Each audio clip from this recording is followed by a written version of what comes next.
Hello friends, नमस्कार। चना की उन्नत सफल वैज्ञानिक खेती में आपका मोस्ट वेलकम है। और आज की इस वीडियो पर हम आपको चना की ए टू जेड संपूर्ण जानकारी उपलब्ध कराने वाले हैं, जैसे अनुकूल समय, जलवायु और साथ ही क्लाइमेट्स कंडीशन के साथ साथ टेम्परेचर, खेत की तैयारी, अनुकूल समय और बीज उपचार के साथ साथ उन्नत किस्मों के बारे में हम डिस्कस करने वाले हैं। और साथ ही प्रति एकड़ सीड्स की आवश्यकता, बुआई की विधि और बुआई के समय खाद एवं बेसल डोज और सिंचाई पर आपको विशेष ध्यान रखना चाहिए, एवं फ्लावरिंग स्टेज पर आपको कौन सी सावधानी रखनी है, और चने की फसल पर आने वाली सभी समस्याओं का समाधान, जैसे इल्ली आती है, कीट आते हैं और भी तरह तरह की समस्या आती है, उनको आप कैसे रोकथाम कर सकते हैं और समस्या ही ना आए चने की फसल पर, तो आपको समय रहते प्रिवेंटिव के लिए कौन से वर्किंग कार्य करने चाहिए। और साथ ही हम बात करेंगे स्प्रे शेड्यूल और सस्ते पर अधिक उपज देने वाली खादों का कॉम्बिनेशन एवं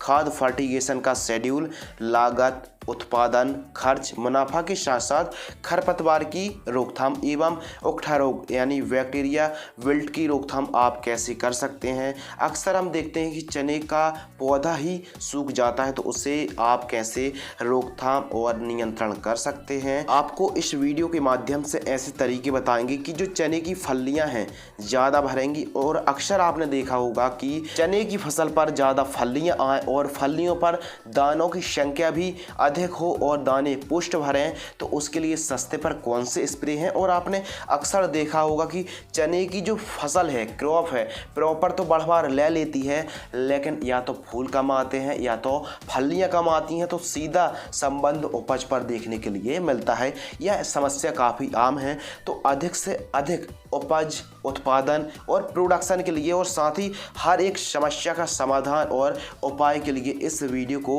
बिना स्किप किए वीडियो को अंत तक जरूर देखें। नमस्कार दोस्तों, आप देख रहे हैं एडवांस एग्रीकल्चर यूट्यूब चैनल। मैं हूं आपका दोस्त शिव कुमार। तो चलिए भाई शुरू करते हैं। सर्वप्रथम बात करते हैं अनुकूल समय। तो जो अनुकूल समय है, अक्टूबर और नवंबर महीने पर आप चने की बुआई कर सकते हैं, यानी 15 अक्टूबर से लेकर 15 नवंबर के आसपास का जो टाइम है काफ़ी परफेक्ट है और काफ़ी अनुकूल के साथ साथ सूटेबल टाइम है अक्टूबर और नवंबर का महीना।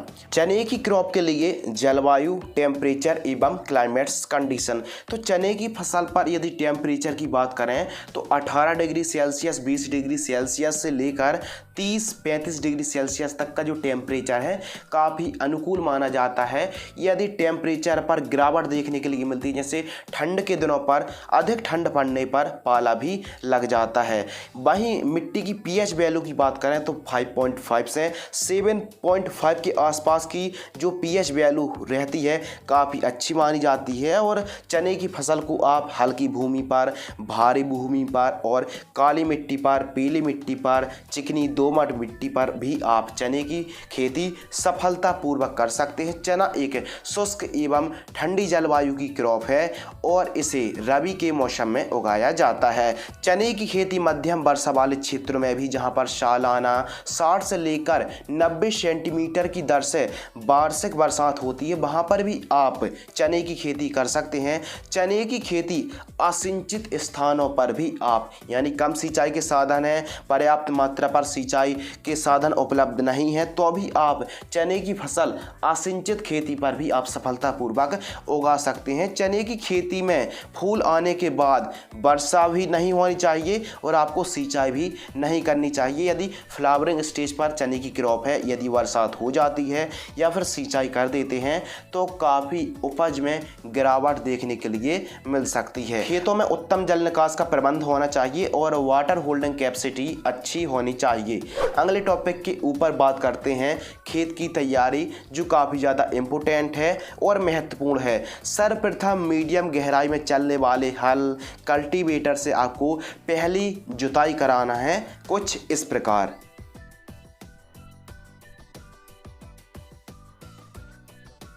जैसे ही आपने कल्टीवेटर से 1-2 बार जुताई ठीक तरीके से करा दी, तो उसके बाद आपको बुआई के समय बेसल डोज पर आपको कौन सी खादों का प्रयोग करना है। गोबर की खाद 2 से 3 ट्राली आप पूरे खेत में बिखेर कर रोटोवेटर से खेत को समतल करा दीजिए। अब बुआई के समय जब आप सीडल विधि से बुआई करने वाले हैं तो उस समय कौन कौन सी खाद लेना है सीड्स के साथ, तो 50 किलोग्राम सिंगल सुपर फास्फेट दानेदार फार्म वाली उर्वरक खाद लेना है, 20 kilogram MOP muriate of potash 60% वाली 20 kg लेना है और 30 किलोग्राम सीड्स लेना है। इन तीनों को मिक्स करके सीडल विधि से आपको बुआई कर देना है प्रति एकड़ की दर से।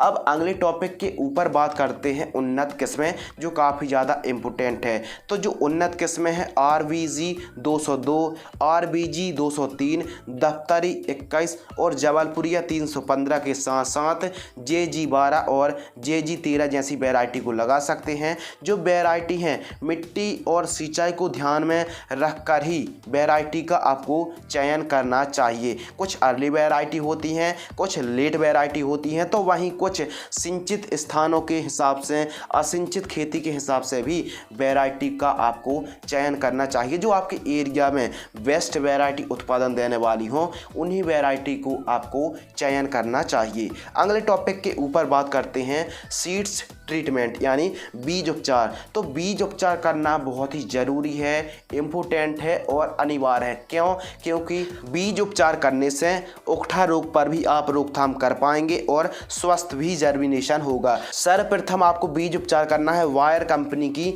गाउछो से। 1 किलोग्राम बीजों को 5 ml की दर से आप उपचारित कर सकते हैं। फिर उसके बाद आप राइजोबियम से उपचारित करना है, यानी 1 किलोग्राम बीजों को 10 ग्राम राइजोबियम से आप उपचारित कर सकते हैं। उपचार करने के बाद आपको 30 से 35 मिनट तक छांव पर सुखाना है एवं आपको बुआई कर देना है। इससे क्या होगा कि जो उकठा रोग है उस पर भी काफ़ी हद तक कंट्रोल मिलेगा और जो अंकुरण है स्वस्थ जर्मिनेशन है उस पर भी हमको काफ़ी अच्छा रिजल्ट मिलने वाला है। चने की फसल पर सोइंग डिस्टेंस हमको कितनी दूरी पर बुआई करनी है, तो सबसे पहले आपको पलेवा करना है और उसके बाद आपको बुआई करनी है। बुआई आपको सीडल मेथड से करना है और लाइन से लाइन का डिस्टेंस आपको 10 से 12 इंच रखना है। यह काफ़ी परफेक्ट माना जाता है। और गहराई की बात करें तो 8 सेंटीमीटर की गहराई पर आप बुआई कर सकते हैं, यह काफ़ी अनुकूल मानी जाती है। अब बात करते हैं सिंचाई यानी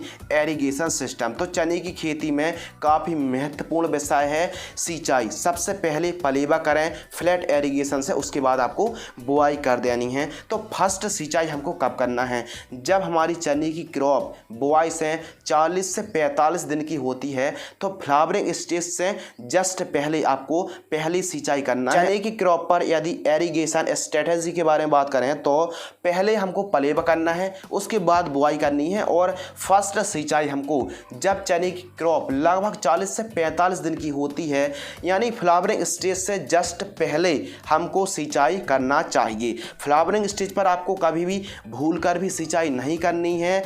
चने की फसल पर जो सिंचाई है यदि भारी भूमि है तो आपको 1 सिंचाई करनी है और कहीं हल्की मिट्टी है तो आपको 2 सिंचाई तक करनी पड़ सकती हैं। चने की क्रॉप असिंचित दशा पर भी आप केवल नमी हो और बुआई कर दीजिए तो अभी आप पर्याप्त मात्रा पर उपज उत्पादन निकाल सकते हैं। चना ही केवल एक ऐसी क्रॉप है जहां पर आप बिना सिंचाई के भी उत्पादन निकाल सकते हैं। अगले टॉपिक के ऊपर बात करते हैं खरपतवार की रोकथाम, खरपतवार नियंत्रण। चने की फसल पर बहुत ही बड़ा सिर दर्द है खरपतवार। चने ही नहीं बल्कि हर फसल पर एक बहुत ही बड़ा सिर दर्द होता है खरपतवार। तो खरपतवार की रोकथाम जरूरी है। जहां तक संभव हो तो मजदूरों की सहायता से ही निंदाई गुड़ाई आपको करानी चाहिए और यदि पर्याप्त मात्रा पर मजदूर नहीं है तो रासायनिक के लिए आपको क्या करना है कि सर्वप्रथम आप चने की बुआई करें और चने की बुआई के जस्ट बाद पेंडामेथिलिन 30% EC को 1 लीटर 150 से 200 लीटर पानी में घोल करके आपको छिड़काव कर देना है। इससे क्या होगा कि उगने वाले खरपतवार का जमा भी नहीं होगा और जो खरपतवार है 1 दिन से लेकर 40 दिन तक जर्मिनेट ही नहीं होंगे। तो आप प्री इमरजेंट हार्बिसाइड का स्प्रे ले सकते हैं खरपतवार की रोकथाम करने के लिए रासायनिक मेथड के लिए। पर एकड़ सीड्स रिक्वायरमेंट, तो आपको 1 एकड़ पर यदि चने की बुआई कर रहे हैं तो कितना सीड्स की ज़रूरत पड़ने वाली है? आपको 1 एकड़ पर 30 किलोग्राम की दर से सीड्स की आवश्यकता पड़ने वाली है। और यदि कहीं आप देसी चने की बुआई करते हैं तो लगभग 40 किलोग्राम तक आपको 1 एकड़ पर सीड्स की आवश्यकता पड़ सकती है। चने की फसल पर स्प्रे शेड्यूल जो काफ़ी ज़्यादा इम्पोर्टेंट है और महत्वपूर्ण है। तो स्प्रे शेड्यूल समझने से पहले हम समझते हैं कि कीटों की पहचान और कौन कौन से कीट आते हैं और उनकी रोकथाम। तो फली छेदक इल्ली आती है, एफिड आता है, जड़ काली पड़ना एवं पाउडरी मिल्ड्यू के साथ साथ पॉड ब्लाइट और मैग्नीशियम की डिफिशियंसी होती है। और हरी इल्ली का सबसे बड़ी मात्रा पर प्रकोप देखने के लिए मिलता है और काफ़ी बड़ी समस्या है हरी लट। इल्लियों को कैसे आप कंट्रोल कर सकते हैं और लगभग सही प्रकार की समस्याओं को आप कैसे कंट्रोल कर सकते हैं, चाहे कीट हों चाहे फंगस हों, या फिर ठीक तरीके से हमारी क्रॉप कैसे बढ़वा ले सकती है, ठीक तरीके से दाने कैसे भर सकते हैं, तो आपको कब और कौन सा स्प्रे करना है। चने की फसल पर फर्स्ट स्प्रे। तो चने की फसल बुआई से 20 से 25 दिन की होती है तो पहला छिड़काव एमामेक्टिन बेंजोएट 5% SG 10 ग्राम लेना है और टेबुकोनोजोल 10% प्लस सल्फर 65% WG फफूंदनाशक को लेना है 40 ग्राम। इन दोनों को मिक्स करके 15 लीटर पानी में घोल करके स्प्रे कर देना है।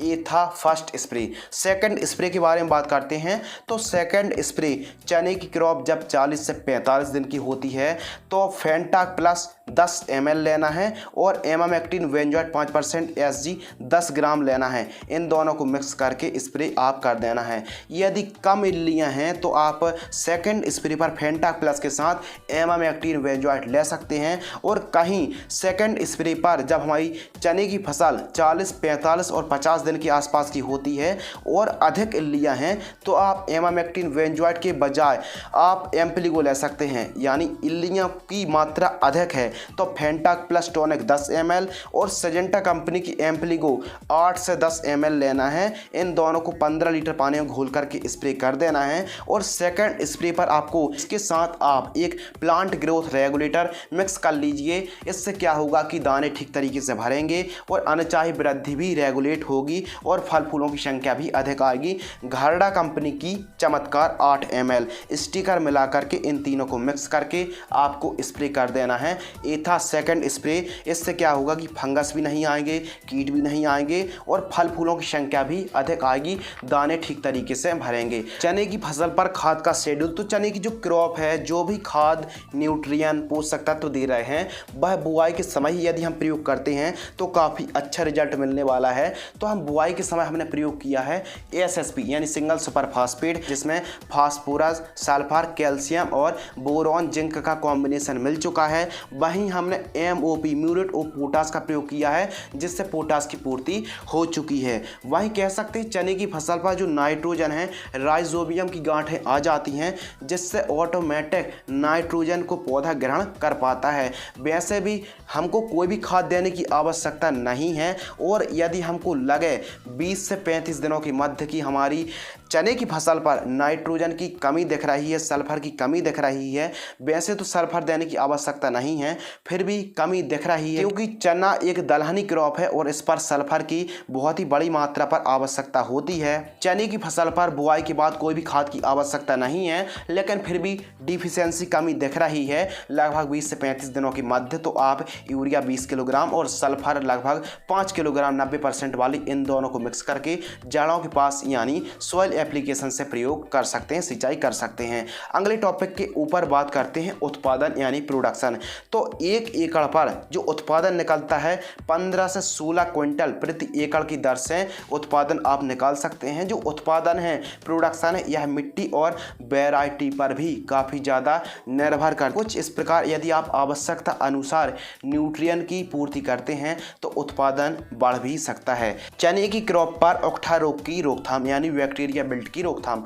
आपने अक्सर देखा होगा कि पौधा पहले मुरझाता है, फिर उसके बाद पूरा का पूरा पौधा सूख जाता है। कोई भी कीट का प्रकोप नहीं रहता है, जड़ों के पास ना ही वाइट ग्राफ का, फिर भी पौधा सूख जाता है। बैक्टीरिया बिल्ट है, ओकठा रोग है। तो इसके लिए आप चाहें तो ट्राइकोडर्मा और गन्ने का गुड़, ट्राइकोडर्मा 1 किलोग्राम और गन्ने का गुड़ 1 से 2 किलोग्राम, इन दोनों को मिक्स करके 200 लीटर पानी में घोल करके आप सिंचाई के साथ प्रयोग कर सकते हैं। इसके अलावा आपको फसल चक्र अपनाना चाहिए, रेजिस्टेंस वैरायटी को ही आपको लगाना चाहिए और बीज उपचार, मिट्टी का भी शोधन आपको करना है और बीज उपचार भी आपको करना है। चने की बुआई करते समय जो गहराई है एक निश्चित गहराई पर ही आपको बुआई कर देनी चाहिए। ज़्यादा ऊपर बुआई करने से भी यह समस्या काफ़ी बढ़ती है, यानी उकठा रोग की रोकथाम करने के लिए थोड़ी सी गहराई पर ही आपको चने की बुआई करनी चाहिए। सिंचाई पर विशेष ध्यान रखना चाहिए और प्रिवेंटिव के लिए आप ट्राइकोडर्मा है, एलेट का भी प्रयोग आप कर सकते हैं। चने की क्रॉप फ्लावरिंग स्टेज और फ्लावरिंग स्टेज पर कौन सी सावधानी रखनी है?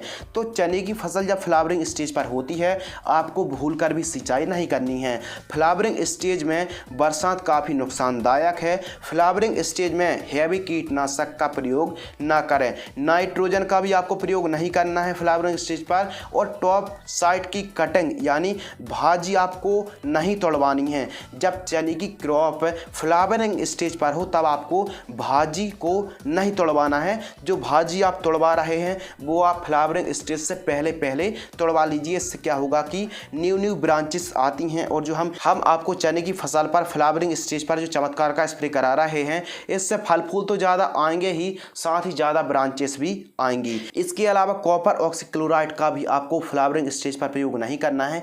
स्पेशल तब जब फ्लावर लग रहे हो उस समय आप कॉपर ऑक्सीक्लोराइड का प्रयोग ना करें। दाने भरने के लिए आपको चमत्कार का प्रयोग करना है। हाइट कम और फूल ज़्यादा आएंगे। नाइट्रोजन का प्रयोग आपको निश्चित मात्रा में ही प्रयोग करना है क्योंकि चने की जड़ों के बाजू में राइजोबियम की गांठें बन जाती हैं जो कि नाइट्रोजन की पूर्ति करती हैं। इसलिए नाइट्रोजन यानी यूरिया की आवश्यकता आपको ज़रूरत के हिसाब से ही पूर्ति करना है। आप चाहें तो फ्लावरिंग फ्रूटिंग स्टेज पर NPK 0050 और बोरॉन का प्रयोग कर सकते हैं।